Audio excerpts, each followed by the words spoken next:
Your brain is the most powerful weapon in the world. Once you put away your phones and your computers and all that we have nowadays, yeah, it's great. We're up to date, but your brain is the only thing you have when you're going through depression, when you're going through hard times, when you're going through death, real life. You can't Google that, man. You're alone. You're alone. You may have a shrink you're going to, you may have a best friend you're going to, but there's 24 hours in the day where you're alone in this brain, and your brain is talking to you in all kinds of ways, and it wants to control you and pull you in these different pockets. If you can't control your own brain and your brain controls you, you got to tell your brain where you want to go and how you want to go and how you want to get there. You got to control it. If not, it's over. What existed for me was, okay, man, how am I going to make this work? And all I knew back then was hard work. The only way anything gets accomplished. That's all I heard back in those days. You got to work hard. You got to work hard. I'm not getting I can't get this paragraph. I can't remember what the f***'s in this paragraph to pass this test to get in the military. Read again. Still not getting it. Read again. But if you're not getting it, write it out. And that's how I started learning. Okay, well, I got to write out everything I do. And then write it out again. And write it out again. And guess what happened? I got it. I got it. I can't swim. I'm negative buoyant. Go back again. I can't swim. Go back again. Go back again. Go back again. I got it. I realized if I keep going back and going back and going back until this just becomes, your mind will say, okay, we're gonna figure it out, because he is not going to stop. It's not like I'm gonna try one more time. No, it's just like alarm clock goes off, boop, we're going back. I can't read right, we're going back. I gave myself no way out, and my mind realized that. They said, okay, we're gonna adapt and overcome now. Like a lot of people say, trying hard. Your mind knows, man. It knows this guy's bullshitting me, man. This guy's lying. There's no truth behind it. When I was in Navy SEAL training, people go, how were you there for 18 months? The program was only 6 months long. You were in 3 hell weeks in 1 year. No one's ever done that. How did you do that? I talk about the new norm. When I lived in a $7 a month place when I was growing up for a short period of time, I loved it. I didn't know any different. That was my norm. Once we moved out of that place, we moved to a $236 a month place. I was like, I never want to go back to that little piece of shit. But if you go back to that $7 a month place and you realize this is where I live, this is all I got, your mind says, roger that, this is home. So when I was going through Navy SEAL training for 18 months and going back through all the hard parts over and over again, I told myself after the first time, I knew it was gonna be a long journey there. My body was breaking down. It was just how it was going on. I said, you know what, this is my new norm. So my mind said, it's like going to work. Like you go to work, you put your suit and tie on, I go into suffering every day. Every day, suffering, being broken, duct taping my feet up, stress fractures, shin splints, being broken. This is my new norm. And your mind says, if we're not broken, this ain't normal.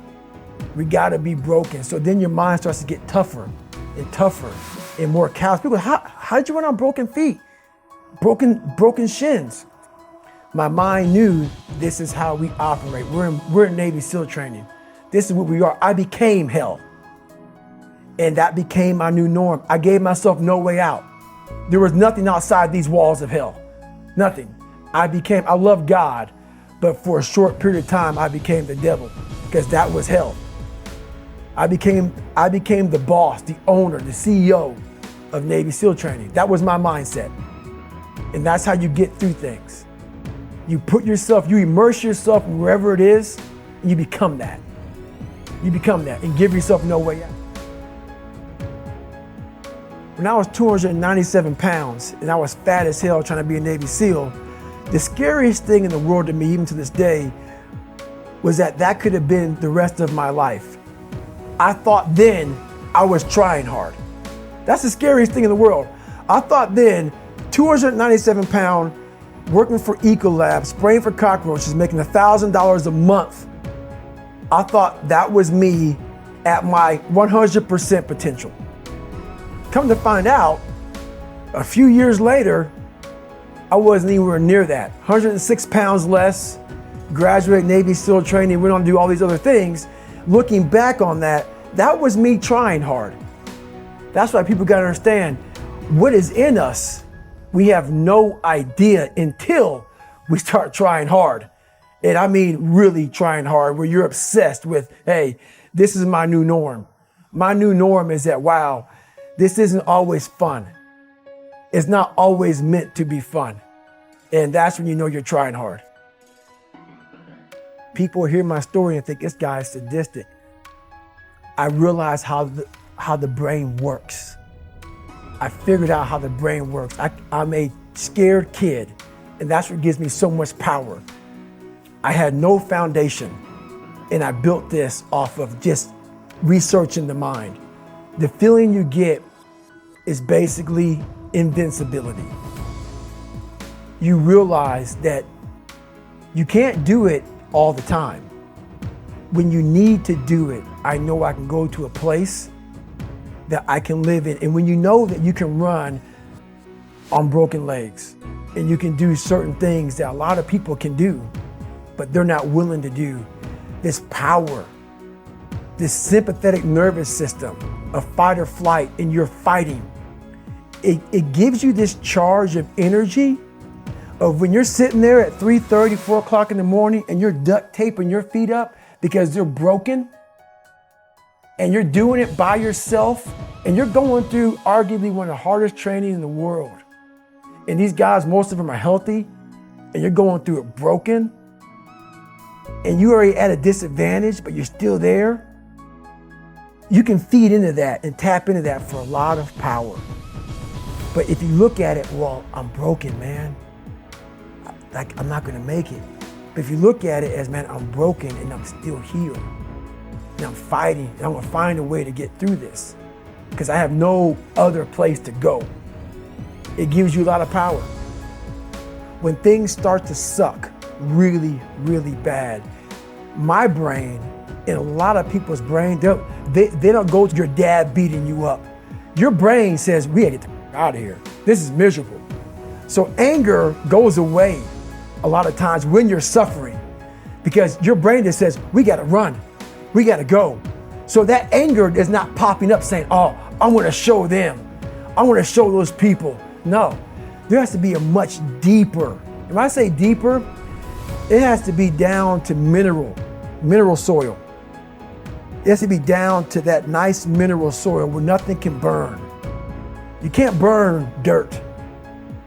So it has to be down that low, that literally is something in you that's at the core of your soul. But you don't find it unless you spend a lot of time with what you want to be in life. I can't give that to you. Right. You can't give it to somebody. When you find your true passion in life, and my passion for me, when like, oh, I want to be, I don't give a Navy SEALs, Army, I don't give a shit. I want to serve my country. I want to be someone that I'm proud of.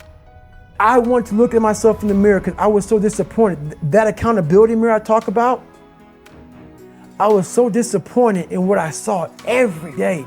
I wanted everybody to love David Goggins. And a lot of people did. I didn't love myself. But I knew a lot of us want to find peace first. So people say, man, you always talk about this suffering and pain and I'm at peace right now because I went through that. Right? You don't find peace first. If you do, Merry Christmas. More power to you. More power to you. I found peace on the opposite end of finding myself. And no one really finds themselves without going through trials, tribulations, suffering, accountability. And accountability is suffering. Being accountable every day for doing right for yourself, for the people next to you, it's miserable. It's hard. So, even the smallest details.